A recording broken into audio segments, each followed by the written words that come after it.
I just want to pick up and I want to get some questions from the audience now. Question? You was talking about the economic impact, and you mentioned that inside the perimeter, the gas prices was higher, and I just thought about that. You know, food prices higher, whole lot more higher inside the circle. Yes, it is. So over a period of time, with that person that lives inside the circle, end up spending more money just on the necessities. Yes, but they also may be able to find ways to cut those particular costs in terms of shopping with coupons, finding out the special days where coupons double. Also being able to maybe not eating out less inside the perimeter too as well. Maybe taking public transportation more. There's a way to balance it, and you have to look at your situation and find out what is it that you can do to help do that. Yes. Okay. So I mean, when you look at the different ways that people can spend more, or will they spend more, now we need to look at ways that we can basically save, and it should become a way of life for us. And I think over the past couple of years, what's happened is the economy has caused a lot of us to start to look at things a lot different. We're not eating out as much as we were. We're not spending as much on gifts, clothing, and different things of that nature. And we're going to have to change a lot of habitual things that we kind of let get out of hand or we took for granted, so that we can even be able to survive. Because now we don't have those kind of incomes that we used to have. Most of us that working as entrepreneurs, we don't have the kind of clientele. We just don't have the type of income coming in that we once had. So we're making changes even how we operate our businesses. We're more efficient now. We're probably doing a lot more stuff with using the technology so that we can find out, do we need to go and actually meet face to face with a customer or client that way. And even if we have to go out and do that, we're evaluating and putting our evaluation costs inside of our business now with our estimates and things that we do. Because sometimes, we're going to have to get out there and see our customers face to face. So it's going to take some time to make some changes. It's going to take some time to make some adjustments. But it's real important that we know and understand the numbers and how they affect us, the economic situation for ourselves and the economic situation around us. So we need to be aware of those numbers. Okay. Question is, how do you, if you're an employer, how do you cut costs in your business without compromising on customer service? How would you do that with the way it's looking economical right now? How would you cut costs in terms of your business without cutting customer service? Jeopardizing. I think now we have to look at improving processes inside our own businesses. The question was, how can we cut costs inside of our business without cutting customer service? And I think what should be happening is that inside of people's business, they need to be constantly evaluating, reevaluating, and innovating at the same time to look and see what they can do inside of their own operating place to say, what do we need to do more of, what can we do less of, and what can be cost saving to us. A lot of companies now, they're turning around, putting a lot of green technology into places. They got it now set up in a lot of public places. When you go into restrooms, the lights can only come on because of motion sensors in there.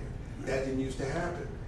You have a motion sensor where you wash your hands at, because a lot of little boys in places like that, go in the bathrooms, wash their hands, and walk out. Water been running for hours, possibly even a day. That used to be a big deal. But now people are installing technology. And if you're looking at other places where people are interacting with customers per se, people are looking at also the quality of service. And like you said, the customer service, how can you do that? You can have better trained employees that help them to address those customers even more so. Meaning that you may constantly have enrichment training that goes on. Meaning that you may call your employees and have start having mandatory training days where you bring them in, and even if it's just a standpoint of, you may give them, a half pay hour for training, but you're looking at some of your own systems and you're asking yourself questions about them. How can these systems be better to help my customers? they can probably be better to help our overall bottom line, because why? They're gonna tell more customers are gonna do word of mouth, which means what, I minimize my advertising dollars and I maximize what we're doing. So you know, a lot of times, look at the processes that you already have and make them better, and get your employees to be better trained also in problem solving. And that way you can definitely help as an employer. Is there one question? So, say for instance, you have a family and you have a kid in college and like one in elementary school. How do you get your young adult to like cut back and try to help the family like it used to be? They would have to work a second job. How do you get them involved in maybe the person in elementary to help, you know, going green or whatever you're trying to do to save money so everybody can stay afloat? Okay, in the family situation? Yeah, with layoffs and. Well, layoffs and things like that, we're going to start being more honest and open, especially with our young adults and young people in our family. We're going to have to let them know that you're cutting back in your lifestyle.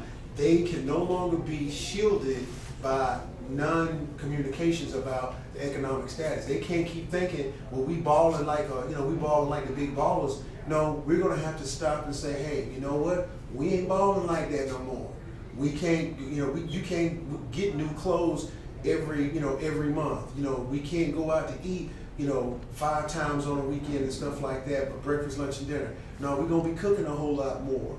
We're gonna be reusing a whole lot more things that we're reusing. We're gonna be cutting back. We're gonna start sharing with them tips on how they can help themselves. You know what? You need to go shop at a particular store. You need to do a particular thing. You need to shop the coupons, especially if they are off at college and things of that nature.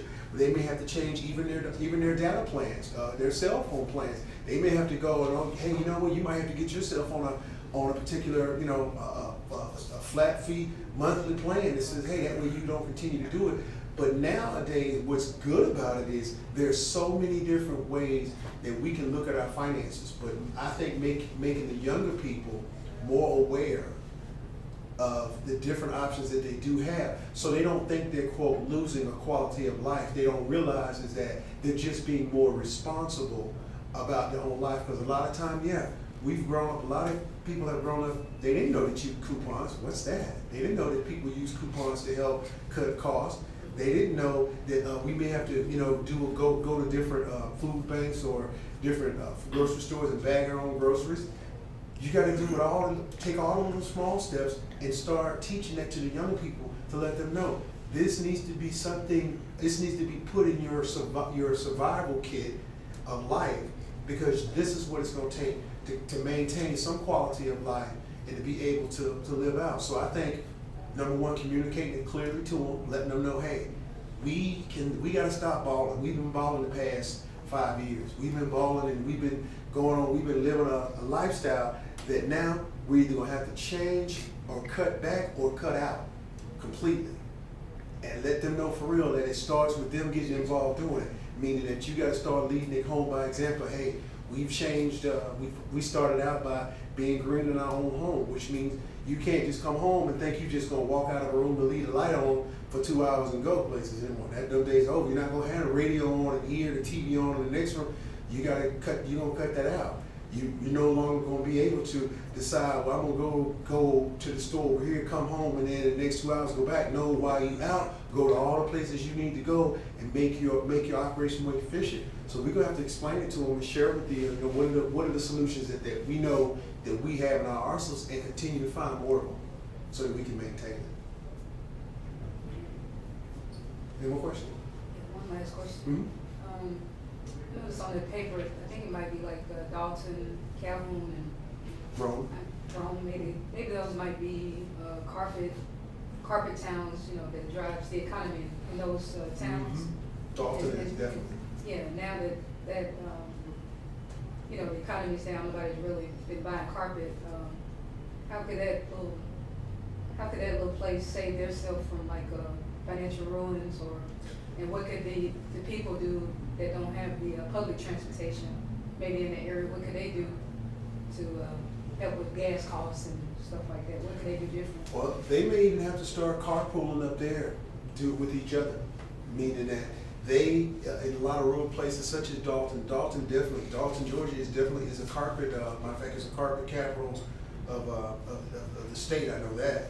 And it's dominated, like you said, by carpet and all the industries related to it, and it's been cut back. What they can do in terms of transportation wise is develop their own carpooling mechanism themselves. This can start with, Jamie Homemaker, and start to do that in terms of air, meaning that they start working with the resources that they have, finding out, because most people, even in those rural, they do have SUVs.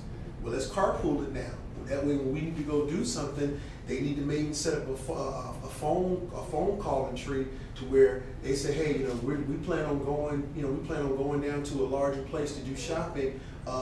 It's going to be Jamie Homemaker's time to go. We got somebody that's babysitting the kids together and whatnot, while we can go down and shop. So carpooling in places like that, but also. And when you have an area that's dominated by one industry, this is what's very dangerous about any particular area that has such a high dominating of any industry, is that you want to start looking at ways of supplementing that industry or supplementing that other industry, not in just support industries, but you want to probably maybe bring in something that's totally different from it. And then you may be talking about, hey, we may have to get a call center built up here. Why? Because you can have a call center that answers call for people who do alarm systems from anywhere in the country. You can have that building anywhere you want. So communities are going to have to start looking at things of putting different industries in their own particular areas so that they can start to insulate themselves from an industry shutdown or industry collapse outright in one particular dominating industry. Like they said, Metro Atlanta, the ARC had put out over 15 years ago and said that the reason why Metro Atlanta is so unique in its sense is that it does not have one particular industry that dominates a higher percentage of the economic thing. I mean, when Eastern Airlines got shut down at the airport's been expanding since. It didn't die because, Eastern Airlines went out of business. Didn't die. Metro Atlanta's been constantly adding particular industries. It didn't die when the Ford plant shut down, when the GMC plant shut down. Metro Atlanta didn't die? Metro Atlanta has still been growing by leaps and bounds since then. It has been it has had one of the greatest increases in terms of people moving to it for the past 20 years since I've got here, and it's continued to grow. And that's because there's no one particular industry that dominates, that has a high percentage or carries or generates a lot of the wealth. Everything can be here. I mean, there's so many different industries here. There's very few industries that make up more than 1% of any particular industry that help everything else. So it's insulated itself. They don't have like in some of the areas such as Dalton, where carpet was probably anywhere between as much as 35-40%. So yeah, when that industry takes a hit, there's a lot of people that's affected by it. If the industry takes a hit as a whole and people aren't exporting as much out, well, what they've got to do, they've got to start introducing some new things. Hey, now there's other new technology that helps you bring in industries that you probably wouldn't have thought about years ago. Like I said, a call center. If we can call on a telephone now for these major companies and they answer them in India, what should that tell us? We might need to start putting some call centers here in America in some of these rural places. And therefore you've got people who speak English, that we use and dominate by, and particularly answer questions. And then what? You can train these people. You can train them how? Internet. So we need to look at things like that. Any more questions? Okay. Well, that's all the questions we have. We just want to say thank you once again for the Georgia Entrepreneurs today. And I'm Eric Morton, and I'll be talking with you next time. Thanks.